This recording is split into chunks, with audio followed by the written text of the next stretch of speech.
आज के इस वीडियो में मैं बात करने वाला हूं कुछ मूर्तियों पर और उन मूर्तियों की चर्चा भ्रम का पुलिंदा नामक जो राजीव पटेल की बुक है उसमें की गई है। कुछ समय पहले मैंने एक वीडियो बनाया था और उस वीडियो में मैंने आपको उन मूर्तियों को दिखाया था। तो कुछ लोगों ने वहां पे ये पूछा था कि सर, आप जिन्हें बुद्धा कह रहे हो वो ब्रह्मा हैं। तो देख लेते हैं इस किताब में उनके बारे में क्या लिखा है। वैसे तो वो मेरी रिसर्च है, उसके माध्यम से मैंने आपको वो जानकारी दी थी, लेकिन राजीव पटेल ने इसके बारे में क्या लिखा है वो मैं आपको बताता हूं। तो वीडियो की शुरुआत यहां से करेंगे। पेज नंबर है 95। तो यहां से हम शुरुआत करते हैं। उसी बोधिसत्व में एक नाम प्रच्छन्न बौद्ध का आता है, जिसे बाद में लोग आदि शंकर के नाम से जानते हैं, क्योंकि प्रच्छन्न बौद्ध ने वज्रयान से अपने को अलग करते हुए अपना एक अलग दर्शन शैवयान के नाम से स्थापित किया था, जिस शैव दर्शन का पहला सार था ब्रह्म सत्या जगत मिथ्या। सम्यक काल के समय ब्रह्मी ब्रह्मन बाभन का उपयोग विद्वान व्यक्ति या विद्वान वर्ग के लिए किया जाता था, परंतु सम्यक अंत काल में ब्रह्मवादी ग्रोह के मुखिया ने उसी बंभी शब्द को संस्कारित करते हुए ब्रह्म शब्द का निर्माण किया था, जिसका उपयोग इन लोगों ने एक अदृश्य सृष्टि संचालक के रूप में किया था। बाद में इस अदृश्य ब्रह्मा की मूर्ति की नकल वज्रयान मार्ग के अंदर चार मुखी बौद्ध आकृति से की गई थी। वस्तुतः यह भगवान बुद्ध की चार मुखी मूर्ति खुदाई से आज मिली है, जिसको आप भी देख सकते हैं। इस मूर्ति की बनावट में चार मुख हैं, जिसमें प्रत्येक मुख से क्रमशः करुणा यानी दया, मित्ता यानी मैत्री, मुदिता आगे मैं बात करूंगा। पहले आपको यहाँ पे ये मूर्ति दिखा देता हूँ। ये देखिए, ये गौतम बुद्ध के यहाँ पे चार सिर दिखाए गए हैं। काफी बार आप लोगों ने कमेंट के माध्यम से ये भी पूछा है कि सर, गौतम बुद्ध के चार मुख थे। मैं अपने कई वीडियो में आपको ये बता चुका हूं, व्यक्ति का एक ही मुख होता है। अब यहाँ पर चार चार क्यों दिखाए गए हैं? ये उनकी शक्तियों को दर्शाते हैं, इसीलिए उनके चार मुख दिखाए गए हैं। जैसे करुणा का है, एक मैत्री का है, एक खुशी का है, एक समता का है। तो यहाँ पे आपको ये समझना है कि ये शक्तियों का प्रतिनिधित्व करने के लिए चार मुख दिखाए गए हैं। गौतम बुद्ध के चार मुख थे नहीं। और कुछ लोग यहाँ पर इस मूर्ति को देख के ये भी कहेंगे ये तो ब्रह्मा है, क्योंकि ब्रह्मा के भी चार मुख हैं, ऐसा कहेंगे। अब उनके लिए एक प्रश्न ये बनता है कि क्या ब्रह्मा के घुंघराले बाल थे? ये भी प्रश्न बनता है, क्योंकि हमारे यहाँ कुछ लोग पढ़ते नहीं है, व्हाट्सएप यूनिवर्सिटी से जो उन्हें मिलता है उसको रट्टा मार लेते हैं, फिर उसी को वो आगे पीछे बढ़ाते रहते हैं।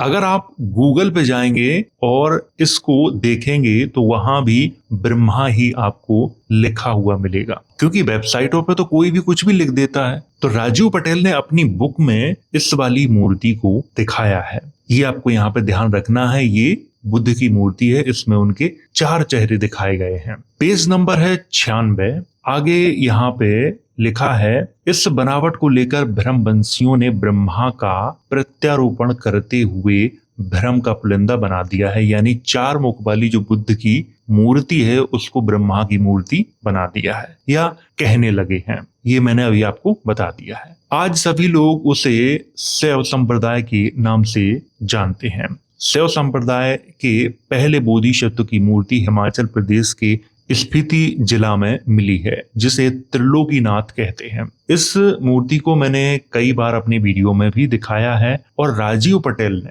अपनी किताब में इसे दिखाया है और इसके बारे में अच्छे से लिखा भी है। ये बहुत ही प्रसिद्ध मंदिर है। इसके बारे में लिखा है राजीव पटेल ने, त्रिलोकीनाथ का मंदिर आज काफी विख्यात है। यहाँ वज्रयान के अनुयायी और शैव संप्रदाय के अनुयायी दोनों दर्शन को आते हैं। इस मूर्ति की खासियत ये है कि नीचे में शैव बोधिसत्व साधना मुद्रा में बैठे हैं, जिनके 6 हाथ हैं। इन 6 हाथों में 2 हाथ धर्म चक्र की मुद्रा में है, एक हाथ भूमि स्पर्श की मुद्रा में है, एक हाथ वितर्क की मुद्रा में है, एक हाथ वरद की मुद्रा में है, तो छठा हाथ अभय मुद्रा का लग रहा है। इस बोधिसत्व मूर्ति की सबसे बड़ी बात यह है कि अपने सर माथे पर आदर्श के रूप में गौतम बुद्ध की मूर्ति को स्थापित करते हुए है। शैवपंथियों का ब्रह्म सत्या जगत मिथ्या वाले ब्रह्मवंशियों के पुलिंदे की सच्चाई यही है। तो आपको यहाँ पे पता चल गया कि यहाँ पे जिसे त्रिलोकीनाथ कहते हैं यानी भगवान शिव कहते हैं, उसके ऊपर गौतम बुद्ध बैठे हुए हैं। और यहाँ पर एक शिलालेख है इस मंदिर पे, आप उसको पढ़ सकते हैं। ये गौतम बुद्धा ही हैं और नीचे जो व्यक्ति आपको दिखाई दे रहा है जिससे लोग भगवान शिव त्रिलोकीनाथ कहते हैं, ये अवलोकितेश्वर हैं। इसीलिए यहाँ पर वज्रयान के जो अनुयायी हैं वो जाते हैं और शैव संप्रदाय वाले भी जाते हैं। और ये मंदिर 10वीं सदी में राणा शासकों के द्वारा बनवाया गया था। राणा शासक अवलोकितेश्वरा के फॉलोअर थे। अब यहाँ पर एक जानकारी और राजीव पटेल ने बहुत अच्छी दी है, इसके बारे में मैं आपको यहाँ पे पढ़ के सुनाता हूँ। ऐसे तो शैव संप्रदाय वाले ज्यादा शिवलिंग पूजक हैं। भारत के पुरातात्विक उत्खनन में कई स्थानों की खुदाई से शिवलिंग मिला है जिस पर भगवान बुद्ध की आकृति बनी है, जिसके बारे में विस्तार से आप वैदिक युग के घालमेल पुस्तक में पढ़ सकते हैं। यहाँ पर जो वैदिक युग के घालमेल नाम की एक पुस्तक है राजीव पटेल की, उसमें आप पढ़ सकते हैं, ऐसा ये कह रहे हैं। मथुरा के पास कंकाली टीला से कुषाण कालीन एक अर्घा सहित शिवलिंग मिला है जो मथुरा के संग्रहालय में सुरक्षित रखा है, जिसे चित्र में भी देख सकते हैं। अब ये कंकाली टीला कौन सा है? ये वही कंकाली टीला है जहां से जैनों के साक्ष्य मिले हैं। ये वही कंकाली टीला है, लेकिन यहां से एक शिवलिंग मिला है जिसे शिवलिंग कहा जाता है, लेकिन वो शिवलिंग नहीं है। आगे लिखा है इस लिंगनुमा बनावट में भी बुद्ध की मूर्ति बनी है। तो ये आप देख रहे हो पेज नंबर है 97। आपको ये शिवलिंग ही दिखाई दे रहा होगा। कोई भी व्यक्ति इसे आसानी से शिवलिंग कह सकता है, जबकि ये शिवलिंग नहीं है। मथुरा के संग्रहालय में ये रखा हुआ है, आप वहां जाके इसे देख सकते हो। ये है बुद्धिस्ट स्तूप की चौकी जो बिल्कुल शिवलिंग के जैसी है, या कहें कि जितने भी शिवलिंग आज हमें दिखाई देते हैं वो स्तूप की चौकी ही हैं।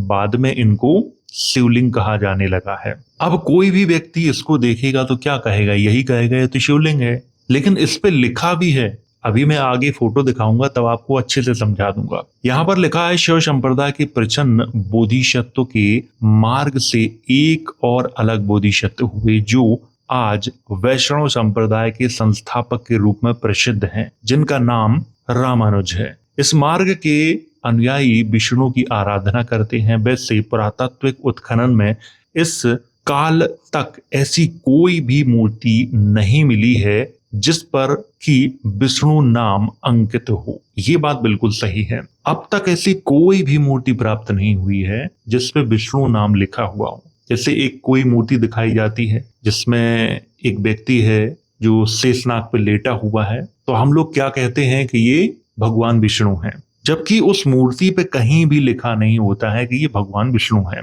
और आपको ये भी ध्यान रखना है कि ठीक वैसी ही मूर्तियां राजा शेषनाग की हैं, जिनका समय 110 ईसा पूर्व से 90 ईसा पूर्व के मध्य में था, जो विदिशा के राजा थे। तो ये भी हमें यहाँ पे ध्यान रखना है। आगे यहाँ पे नीचे क्या लिखा है वो मैं आपको बताता हूँ। मथुरा शिवलिंग पुरातात्विक उत्खनन में कई मूर्तियां मिली हैं, जिसको आप लोग वैदिक युग के घालमेल पुस्तक में देख सकते हैं। परंतु गुप्तकालीन निर्मित एक ऐसी मूर्ति मिली है जिसको देखकर आप लोग भी दंग रह जाएंगे। यह मूर्ति उत्तर प्रदेश के ललितपुर जिले के देवगढ़ में दशावतार मंदिर में अवस्थित है।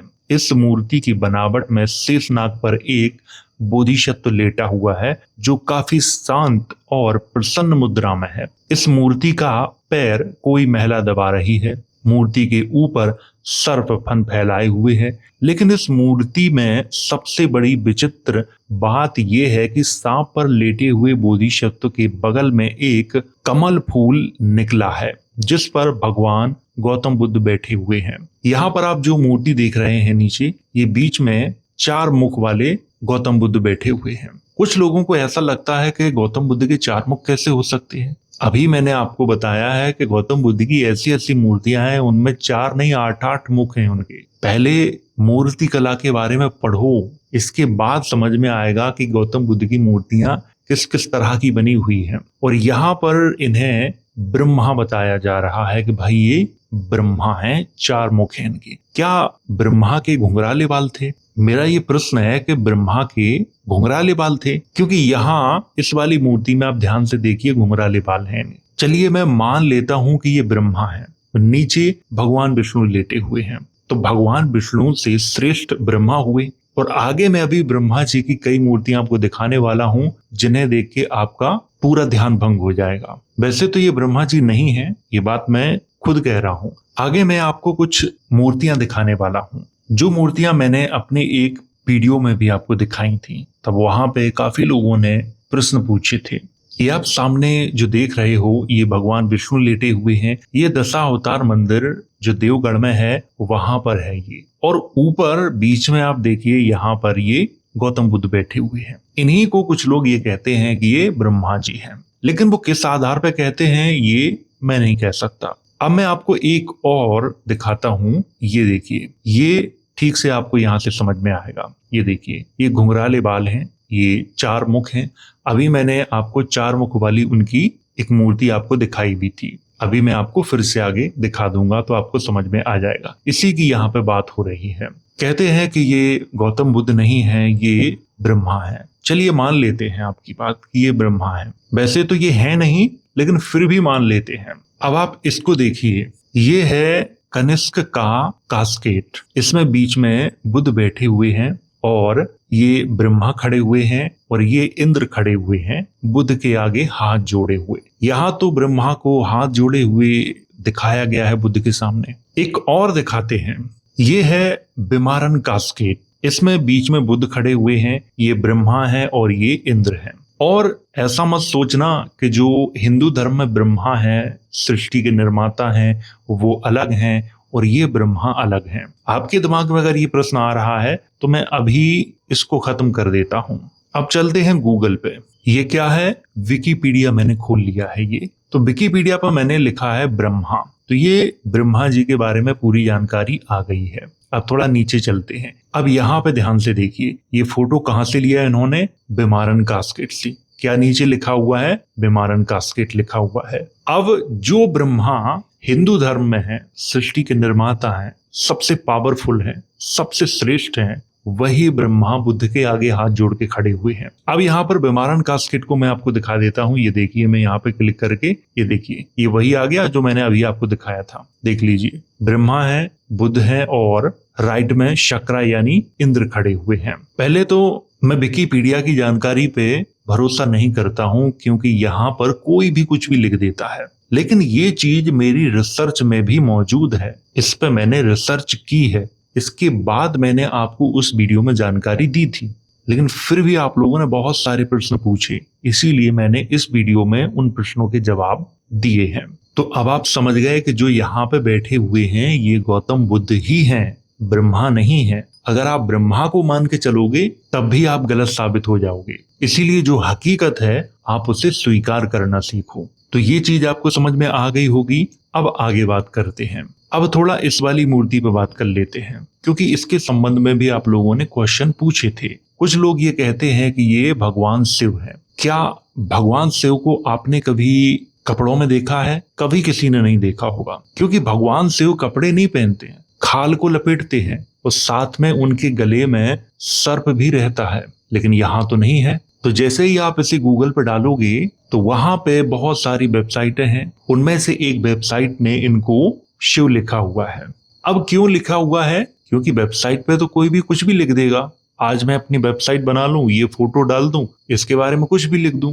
तो अगर आपको गूगल की नॉलेज ही सही लग रही है तो अभी आप बच्चा ही हो। अभी मैंने आपसे कहा था कि गूगल पर हर चीज सही नहीं होती है। इस अगर मूर्ति को आप कहीं भी किसी को भी दिखाओगे तो कोई भी व्यक्ति ये नहीं कहेगा कि ये भगवान शिव हैं, क्योंकि उन्हें कभी भी पूरे कपड़े पहने हुए नहीं दिखाया गया है। और यहाँ पर नीचे गणेश जी बैठे हुए हैं। तो उम्मीद है ये चीज आपको समझ में आई होगी। अब आगे बात करते हैं। अब थोड़ी सी बात कर लेते हैं इस वाली मूर्ति के बारे में। इस मूर्ति को भी मैंने अपने उस वीडियो में दिखाया था, तब आप लोगों ने पूछा था कि इस मूर्ति को एक वेबसाइट पे बेचा जा रहा है। तो ये कोई बड़ी बात नहीं हुई कि इस मूर्ति को वेबसाइट पे बेचा जा रहा है। कई वेबसाइटें ऐसी हैं जो फोटो सेल करती हैं, मूर्तियां सेल करती हैं, तो इसमें कोई बड़ी बात नहीं हो गई है। प्रश्न ये था उस वाले वीडियो में कि गौतम बुद्ध ऊपर क्यों बैठे हुए हैं गणेश के। प्रश्न ये था क्योंकि आजकल हमारे देश में मान्यता क्या है, भगवान गणेश किसके पुत्र हैं, शिव जी के पुत्र हैं। अब शिव जी का जन्म कब हुआ था, आज से 2000 करोड़ साल पहले, ऐसा बताते हैं कहानियों में धार्मिक लोग। कोई 15 करोड़ साल पहले कहता है, तो उसी समय गणेश जी का जन्म हुआ होगा। लेकिन यहाँ तो स्पष्ट रूप से दिखाई दे रहा है कि गणेश जी नीचे हैं और गौतम बुद्ध ऊपर बैठे हुए हैं, और गौतम बुद्ध का जन्म तो अभी 563 ईसा पूर्व में हुआ था। तो ये कैसे संभव है? इसके पीछे की जो कहानी है वो मैं आपको बताता हूँ। हमारे देश में जो मान्यताएं हैं वो बिल्कुल विपरीत हैं। जब आप आउट ऑफ इंडिया जाओगे, किसी अन्य बुद्धिस्ट कंट्री में जाओगे, तब आपको वहां पे पता चलेगा कि ये एलिफेंट हेडेड बुद्धा हैं। आपको इनके बारे में जो जानकारी मिलेगी वो बिल्कुल ही आश्चर्यजनक होगी। तब आपको समझ में आएगा कि हमारे देश में जो कुछ चल रहा है और बाहर जो चल रहा है वो बिल्कुल अलग अलग है। हमारे देश में मान्यता क्या है कि अगर जिसका जन्म अकबर के काल में भी हुआ है तो भी उसको ऐसा दिखाएंगे कि उसका जन्म अकबर के काल में नहीं हुआ, उसका जन्म हड़प्पा सभ्यता से पहले हुआ है। ये हमारे देश की परंपरा है। तो भाई परंपरा को तो मैं नहीं बदल सकता, लेकिन मैंने एक प्रश्न पूछा था कि गौतम बुद्ध ऊपर क्यों बैठे हुए हैं, क्योंकि ये सब महायान की माया है। हमारे देश में जो महायान है वो बिल्कुल अलग है। आउट ऑफ इंडिया जो महायान है वो बिल्कुल अलग है। हर देश में आप जाओगे तो महायान आपको थोड़ा थोड़ा अलग अलग आपको दिखाई देगा। कहीं महायानी भगवान को नकार देते हैं, लेकिन कहीं के महायानी भगवान को स्वीकार कर लेते हैं। हमारे यहाँ जो महायानी है उन्होंने तो भगवान को खुद ही बनाया है। तो हमारे यहाँ जो महायान है वो बिल्कुल अलग है। इसीलिए मैंने ये प्रश्न पूछा था। अब इस वाली मूर्ति को कोई वेबसाइट वाला बेच रहा है कि नहीं बेच रहा है, वो उसका काम है, वो मेरा काम नहीं है। लेकिन इस मूर्ति को कोई बेच रहा है तो इससे ये प्रश्न समाप्त नहीं होता है। प्रश्न फिर भी वही रहेगा कि गणेश जी के ऊपर गौतम बुद्ध क्यों बैठे हुए हैं। तो उम्मीद है आपको ये चीज समझ में आई होगी। तो इसको देखिए, ये है वो शिवलिंग। दरअसल ये शिवलिंग नहीं है, लेकिन आमतौर पे इसको शिवलिंग ही कह रहे हैं आजकल के लोग। ये है स्तूप की चौकी। यहाँ पर नीचे देखिए ये लिखा भी है हिंदी में और अंग्रेजी में, और यहाँ पर ये गौतम बुद्ध की मूर्ति बनी हुई थी लेकिन टूट गई है। अब कोई भी इसको देख के क्या कहेगा, ये शिवलिंग ही है, यही कहेगा। अगर आप लोग इसको देखना चाहते हो तो मथुरा के म्यूजियम में चले जाइए, आपको वहां पे ये मिल जाएगा। आप जैसे चाहे वैसे फोटो खींच सकते हो, और नीचे लिखा है उसे आप अच्छे से पढ़ भी सकते हो। तो इसे आप लोगों ने देख लिया और इसे अच्छे से आप लोगों ने समझ भी लिया होगा। ये शिवलिंग नहीं है, ये स्तूप की चौकी है। अब आप लोग इसको देखिए, ये अवलोकितेश्वर है, इनके 4 मुख हैं। अब कुछ लोग ये कहेंगे कि ये तो ब्रह्मा है, यहाँ पर भी इनके 4 मुख हैं, ऊपर भी 4 मुख हैं, फिर ऊपर 4 मुख हैं, फिर सबसे टॉप पे गौतम बुद्धा का मुख लगा हुआ है। तो हर 4 मुख वाली जो मूर्ति है वो ब्रह्मा की नहीं है, ये भी हमें समझना है। हमारे यहाँ लोगों को मूर्ति कला के बारे में ज्यादा समझाया नहीं जाता है, डिटेल में जानकारी नहीं दी जाती है, थोड़ी थोड़ी सामान्य जानकारी दे दी जाती है, ये है और वो है, बस हो गई।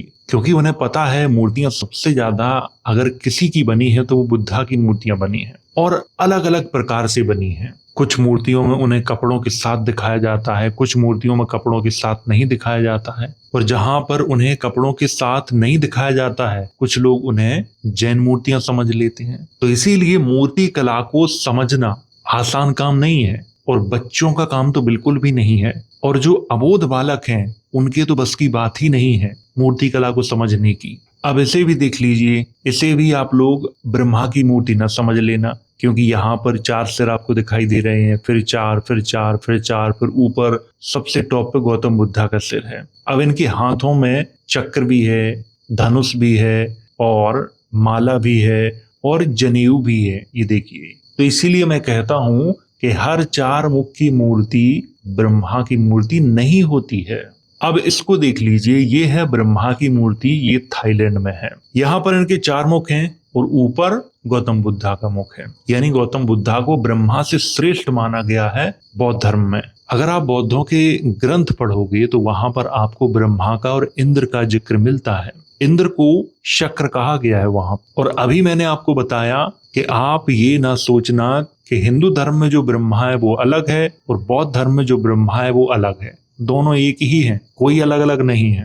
लेकिन बौद्ध धर्म में ब्रह्मा को पावरफुल नहीं दिखाया गया है, ये बात आपको ध्यान रखनी है। तो अगर आप राजीव पटेल की बुक भ्रम का पुलिंदा पढ़ना चाहते हो तो इसकी जो लिंक है आपको वीडियो के डिस्क्रिप्शन बॉक्स, कमेंट बॉक्स और टेलीग्राम चैनल पे इसकी आपको लिंक मिल जाएगी, तो वहां से मंगवा के इसे आप पढ़ सकते हो। तो ये जो बुक है बहुत अच्छी है, इसमें बहुत अच्छी जानकारी राजीव पटेल ने दी है। और यहाँ पर आपको मैं फिर से दिखा रहा हूं कि ये देखिए वही मूर्ति है जिसके बारे में यहाँ पर मैंने बात की है। ये देखिए, ये देखिए, ये देखिए। वीडियो को पॉज करके आप खुद ही पढ़ सकते हो। मैंने उस वाले वीडियो में आपको जो जानकारी दी थी वो गलत जानकारी नहीं दी थी, वो जानकारी मैंने सही दी थी। तो उम्मीद है आपको ये चीज समझ में आई होगी। अगर नहीं आई है तो कमेंट के माध्यम से आप मुझसे पूछ सकते हो।